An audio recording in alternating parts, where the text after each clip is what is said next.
Estamos en contacto con el analista internacional Guido Larsson, a quien agradecemos como siempre por acompañarnos. Guido, buen día. A ver, ¿cómo ves este diálogo de paz que parece estar muy cerca de concretarse, pero muchos también observan con distancia? Hay varios que han fracasado en el pasado reciente. ¿Cómo te va?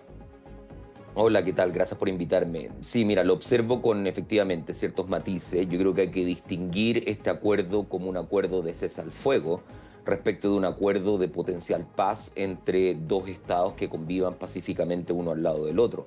Me parece de que si uno revisa la historia, vamos a observar de que hay multiplicidad de momentos en los cuales ha habido negociación, ha habido incluso acuerdo, pero eso finalmente no ha terminado en nada. Entonces, si uno toma en consideración lo que ha ocurrido en la cronología histórica y uno toma en consideración el contenido del acuerdo de paz que tiene Donald Trump, yo creo que hay que cautelar el optimismo con el cual se ha recibido este acuerdo de primera fase, este supuesto acuerdo de primera fase.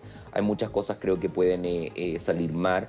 El grado de especificidad que tienen acuerdos es menor y por lo tanto hay muchos puntos que van a tener que ser negociados, pero al menos desde el punto de vista de tratar de inhibir o evitar o aminorar lo que ha sido la catástrofe humanitaria en Gaza, la entrada de ayuda humanitaria, la liberación de rehenes, el intercambio de rehenes por prisioneros.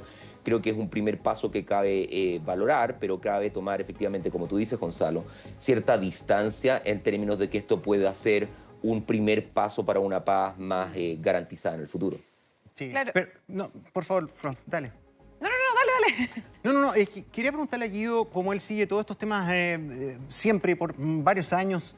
¿Tú te acuerdas de un escenario parecido al que estamos en este momento, en que se haya estado a centímetros o se haya celebrado un acuerdo de paz y al poco rato no se respete y todos sigan lo mismo? ¿Cuándo fue la última vez que ocurrió esto o es primera vez que hay un acercamiento de esta naturaleza?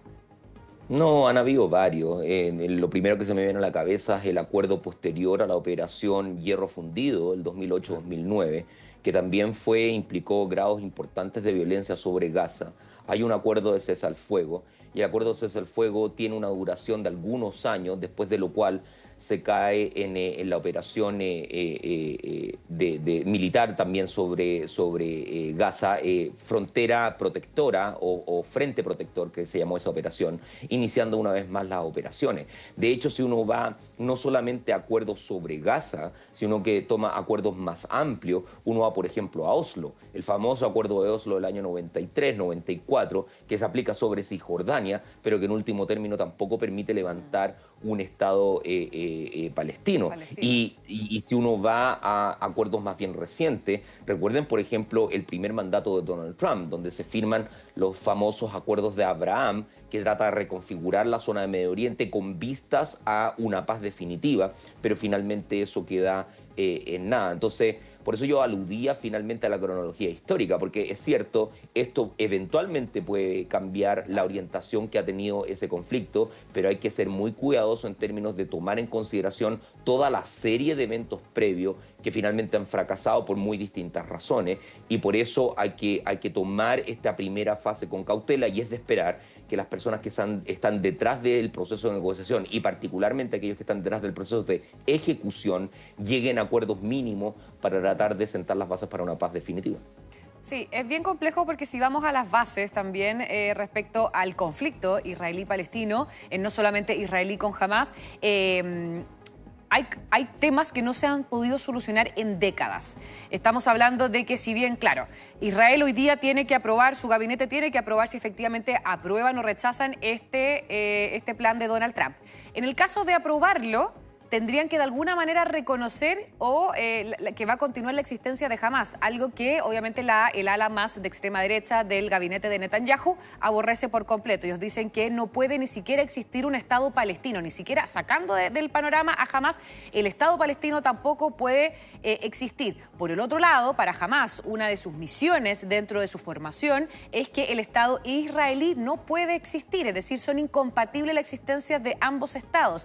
Eso es un problema y ese es un conflicto de base, no más allá de lo que pueda decir Donald Trump. Yo sé que esto es un plan de 3 fases, estamos recién en la primera, pero son otros dos otras dos fases con una base bien compleja. Además, el desarme de Hamás va a ser uno de los puntos, las piedras de tope, me imaginaría yo, considerando que la esencia, la génesis de Hamás es una milicia armada. Si quedan desarmados, no sé qué tienen que hacer, no sé qué podrían hacer, no es como que vayan a instalar un almacén. Sí, es cierto eso. Si uno revisa efectivamente la historia, uno se encuentra con que todo proceso que trata de presentar un Estado palestino trae consecuencias. Yo recuerdo, por ejemplo, que cuando se firman los acuerdos de Oslo, al poco tiempo después, Yitzhak Rabin es asesinado por un sionista extremo. Y si uno va incluso más atrás a los acuerdos de Camp David también firma la paz entre Egipto e Israel, pero igual eso significa que un egipcio radicalizado asesine al presidente Sadat en ese momento. Entonces, evidentemente hay riesgos, evidentemente hay que cruzar ciertas fronteras que grupos más radicalizados inhiben. Yo pondría un matiz en el caso de Hamas. Es cierto que la Carta Fundacional de Hamas del año 88 llama a la negación e incluso destrucción del Estado de Israel, pero no hay que olvidar de que esa carta fue reformada significativamente el año 2017. Y en esa reforma, que Hamas, hay que reconocerlo, mantiene una distancia considerable con la aceptación explícita del Estado de Israel, sí reconoce la posibilidad de mantener las fronteras del año 67. Y eso creo que es un poco la base que ha estado dentro del marco del derecho internacional. Cuando uno revisa que cada Asamblea General se vota una resolución para la resolución, valga la redundancia, resolución pacífica del conflicto palestino-israelí, hay fundamentalmente 4 hitos que la comunidad internacional ha reconocido como necesarios para finalmente una paz permanente, ¿no es cierto?, y segura. Uno, que lo que va a ocurrir con el retorno finalmente de aquellos refugiados que salen en el año 48. Se calcula que fueron 750.000 y que de acuerdo al derecho internacional tienen lo que se denomina derecho de retorno. ¿Qué es lo que va a ocurrir con Jerusalén? De acuerdo al plan de partición original, Jerusalén Oriental sería la capital de Israel, Jerusalén Occidental la capital de un futuro Estado Palestina, pero nada de eso se dice.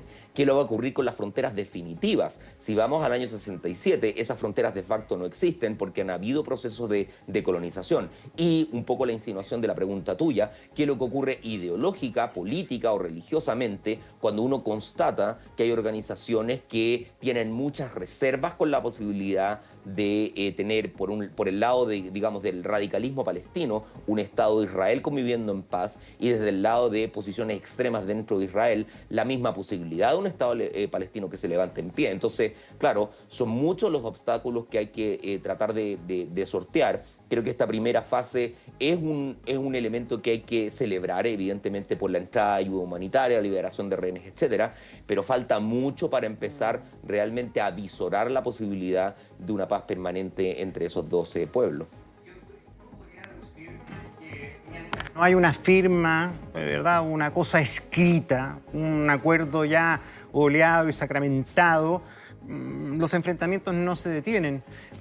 Pero igual me llama la atención. Me llama la atención que esto, sobre todo por parte de quienes han encabezado este diálogo, que ya lo han celebrado como algo prácticamente listo.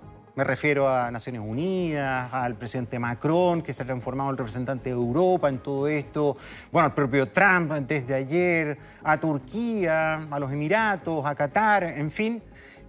Pero los bombardeos siguen y se supone que ellos ya habrían llegado al acuerdo de la primera etapa, que evidentemente lo primero que pone es el alto al fuego. Eso me cuesta entenderlo. O sea, hace poquito rato veíamos tremendas columnas de humo que son normalmente de misiles. Yo creo que también pasa por tal vez la conducta histórica previa a un acuerdo particular. Si uno toma, por ejemplo, el año 2006, que fue la guerra en el Líbano entre Hezbollah y Israel. Israel no termina de bombardear el Líbano sino hasta la misma firma, a horas finalmente de que se firma el acuerdo definitivo. Lo mismo ocurre en el caso de la operación Hierro Fundido, que acá también mencioné, 2008-2009, y uno puede seguir dando ejemplos. De hecho, si uno va a enero, recuerdan ustedes que en enero también hubo una negociación de cese al fuego y también durante todo el periodo de negociación hubo bombardeos sobre Gaza. Entonces, de hecho, lo extraño sería que no hubiese bombardeo, porque eso rompería la lógica que hemos estado observando durante décadas. Entonces, es cierto lo que dices tú de que es un acto, o lo que insinúa, al menos la pregunta, es un acto que inhibe las confianzas entre las partes, es un acto que en alguna medida permite levantar la sospecha de si cabe confiar en la palabra empeñada. Es un acto donde también se duda respecto a la capacidad que pueda tener Estados Unidos de gestionar o controlar las acciones que tiene Israel, pero es algo que ha ocurrido, es algo que probablemente va a seguir ocurriendo y probablemente si es que llega la firma en torno a eso, vamos a estar en posición de determinar si efectivamente el gobierno de Netanyahu está dispuesto a cumplir su palabra. Claro. Ahora, Guido, a mí me llama mucho la atención, yo al menos no he visto, quizás se me pasó, la reacción de Irán. Sabemos que Irán es uno de los principales financistas de Hamás en la lucha armada, en cuanto a reclutamiento, en cuanto a capacitación también armada de la milicia. Yo no he visto al menos una declaración en ese sentido, pero ¿cómo lo va a tomar también o cuál podría llegar a ser el rol también de Hamás en un futuro, si es que finalmente este acuerdo de paz se concreta, se ejecuta y sale todo bien? Porque otro de los puntos, de estos 20 puntos que anunció Donald Trump hace unas semanas, era que jamás no puede, uno, participar en las elecciones que convocarían para el próximo año, y punto dos, tampoco podría participar en un futuro gobierno más allá que sea transición o permanente. Es decir, ¿cuál es el rol que podría quedar para Hamás? O cuál, más allá de terminar la guerra, cuál podría ser la motivación de Hamás para aceptar este acuerdo? Bueno, me parece que Hamás está en una posición de debilidad absoluta. No se sabe exactamente bien la cantidad de miembros que han muerto, pero se estima que pueden ser decenas de miles. Su plana mayor ha sido completamente decimada. Recordaremos, por ejemplo, toda la serie de operaciones de asesinato selectivo que ocurren, de hecho, fuera de Gaza, ocurren en Qatar, ocurren también en el Líbano, ocurren en otras zonas. Y me parece de que el punto al cual tú aludes es un punto central, porque es un punto extraordinariamente controversial. No solamente porque se obliga a Hamás a desarmarse y se establece que sea Israel quien determine cuándo se cumple el estándar de desarme, sino porque no queda para nada claro cuál va a ser el sistema de gobernanza político que va a tener Gaza si es que se llega a tener acuerdo. Por ejemplo, se menciona de que inicialmente el gobierno en Gaza va a estar dado por un consejo. Ese consejo va a tener como presidente al propio Donald Trump, va a estar también integrado Tony Blair, pero luego el acuerdo dice de que va a también estar integrado por palestinos de carácter tecnocrático. No se dice quiénes van a ser estos palestinos, cómo se van a elegir, cuáles van a ser sus atributos, cuál va a ser el periodo de tiempo que va a tener este Consejo de Gobernación, cuáles van a ser finalmente los mecanismos que van a derivar en la eliminación de este Consejo y eventualmente una gobernanza puramente palestina, etc. Nada de eso se dice. Y por otro lado, que creo yo que es muy importante decirlo, es cierto que Hamás está materialmente debilitado, casi destruido, pero ¿cómo se destruye una ideología? Ese es el punto. O sea, es decir, cómo se inhibe finalmente. Eso que dice que es la base. Es como la base, génesis evidentemente.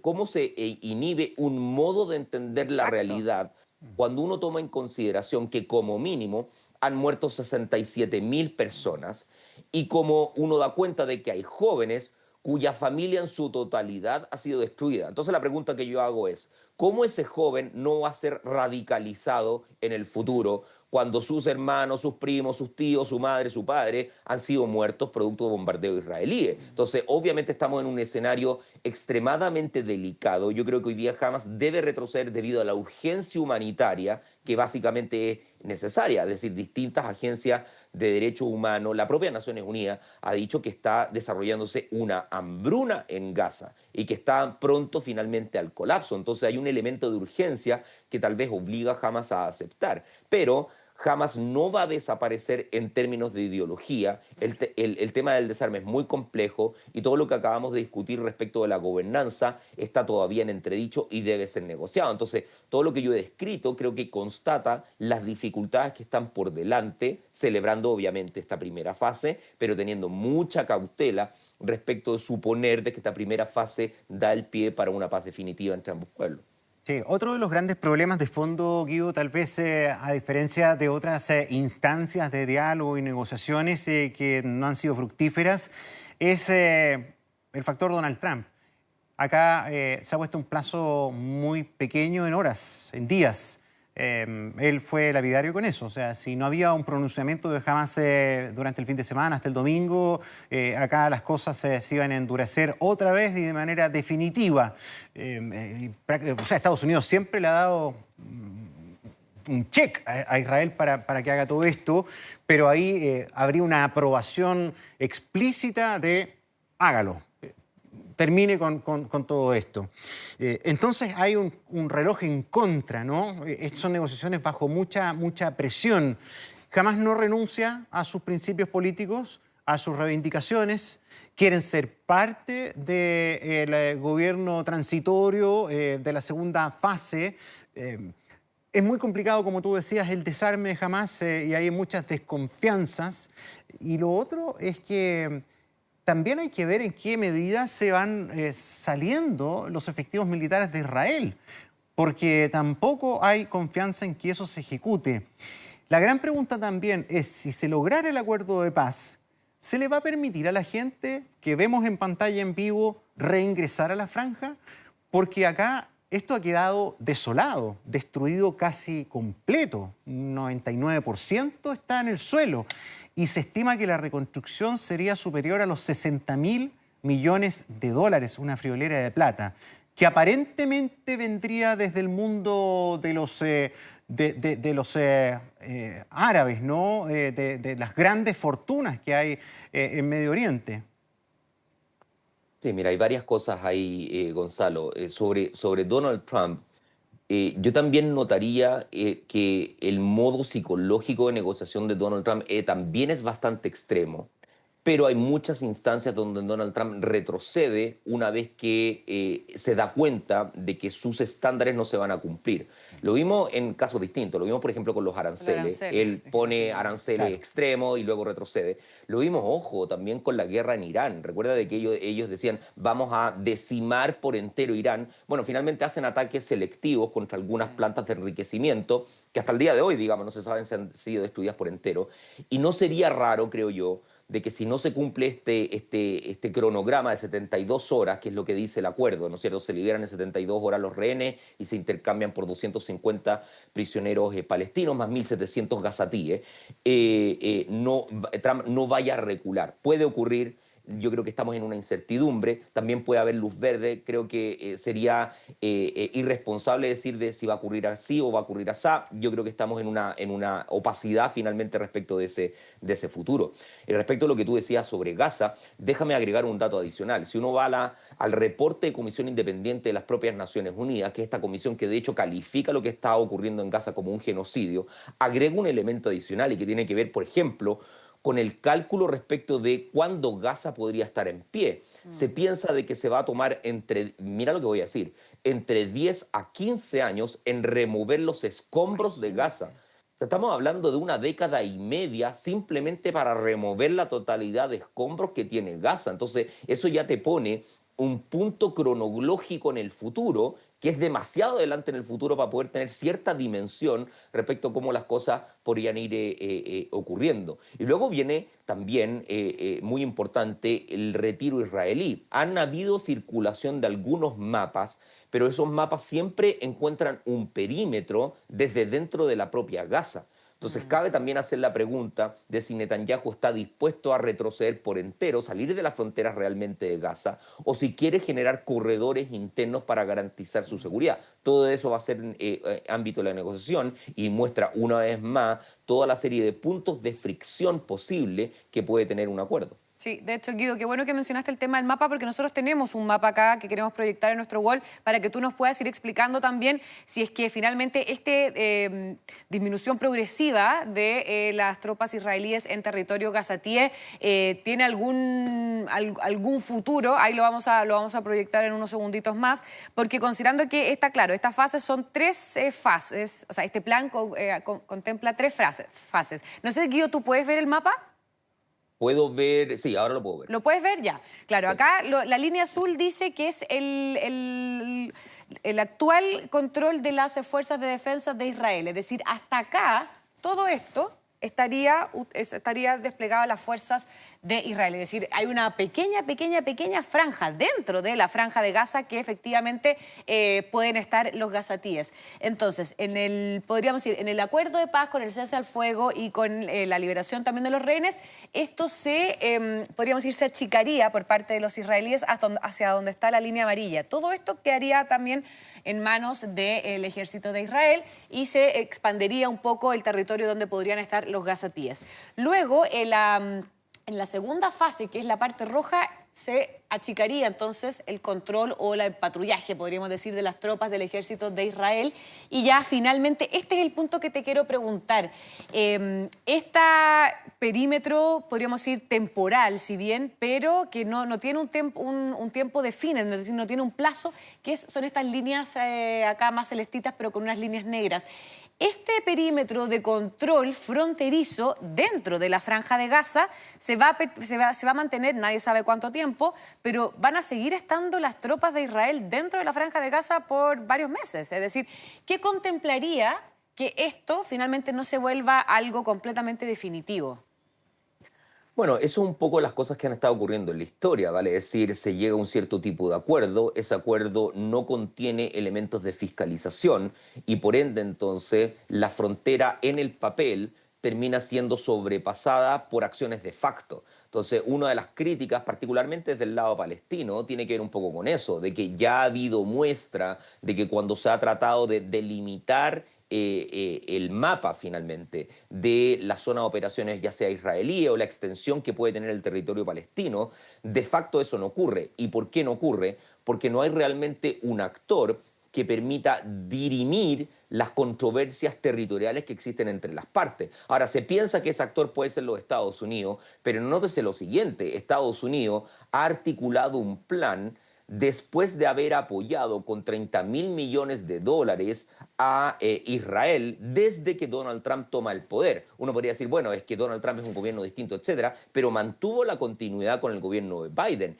Y además, uno debe decir, bueno, Donald Trump o los Estados Unidos, como mínimo, aprueba tácitamente el intento de asesinato del equipo negociador de Hamas en Qatar hace un mes y medio atrás aproximadamente. Entonces creo yo que la articulación del acuerdo puede funcionar bien en la teoría, en el papel. Podemos suponer de que parece razonable que el retiro sea progresivo y no de una sola vez. También parece razonable entregar ciertas garantías de seguridad a Israel después de lo que ocurrió el 7 de octubre.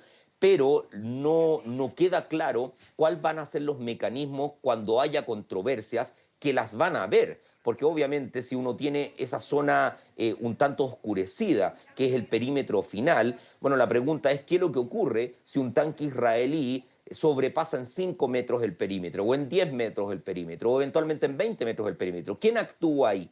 Y eso no ocurre o no está circunscrito en el acuerdo de paz, y es algo que me parece a mí debiera discutirse previo a la fase 2, si es que efectivamente antes de esa fase se mantiene la confianza entre las partes y se sigue con el proceso de negociación. Sí, como siempre, Guido Larsson, muchísimas gracias por acompañarnos esta mañana. Una noticia que de verdad todavía hay que mirar con cautela. Ojalá que esa fragilidad de las partes y del acuerdo se vaya haciendo sólida por el bien de tanta gente y sobre todo por los inocentes, ¿no?, que han enfrentado 2 años muy sangrientos con pérdidas humanas tremendas. Así que, bueno, esperamos que la próxima vez que nos reunamos sea para celebrar la materialización de la paz. Gracias, Guido. Buenos días. No, gracias, Gonzalo. Gracias, Florencia. Un gusto hablar con ustedes, como siempre. Chao, Guido. Buenos días.